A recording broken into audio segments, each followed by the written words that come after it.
जंगल की शांति एक दिन उस समय भंग हुई जब शेर राजा अपने प्रिय तालाब पर पानी पीने आया। तालाब के किनारे पर उसने देखा कि एक मोटा सा जंगली सुअर अपनी तृप्ति में मग्न है। शेर ने गुस्से में कहा, यह राजा का तालाब है, हट जा। सुअर ने अपने आत्मविश्वास के साथ जवाब दिया, पानी सबका होता है, तू कोई भगवान नहीं। लेकिन इस वार्तालाप ने एक अद्भुत संघर्ष के बीज बो दिए। जब शब्दों की कड़वाहट बहुत बढ़ गई, तब दोनों के बीच भीषण लड़ाई छिड़ गई। शेर ने झपट्टा मारा, उसकी धारदार पंजे हवा में लहराए, लेकिन सुअर ने अपनी तेज दांतों से मोर्चा संभाल लिया।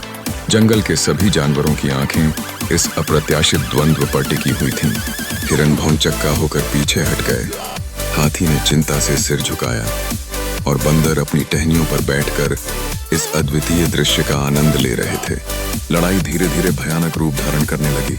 दोनों ने एक दूसरे को घायल कर दिया, लेकिन इस बीच जंगल के सबसे बूढ़े हाथी ने आवाज उठाई।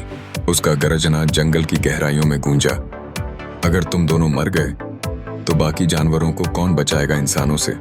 इस एक सवाल ने तुरंत दोनों का ध्यान आकर्षित किया। शेर और सुअर ने एक दूसरे की तरफ देखा, उनकी आंखों में नए विचारों की चमक थी। उस दिन उन्होंने यह समझा कि उनकी लड़ाई केवल हिंसा का एक प्रतीक है, जो जंगल की सामूहिक सुरक्षा को खतरे में डाल सकती है। उन्होंने धीरे धीरे अपनी मुठभेड़ को समाप्त किया और बिना एक शब्द कहे तालाब से लौटने का निर्णय लिया।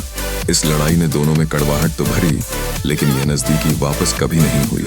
उनकी दुश्मनी अब भी जंगल में थी, लेकिन उन्होंने यह कभी नहीं चाहा कि उनकी लड़ाई जंगल के बाकी जानवरों के लिए खतरे का सबब बने। उस दिन के बाद से शेर और सुअर एक दूसरे से तो दूर रहे, लेकिन उनके बीच एक अनकहा समझौता रहा। दोनों ने सीखा कि समुदाय की सुरक्षा और एकता सबसे महत्वपूर्ण है।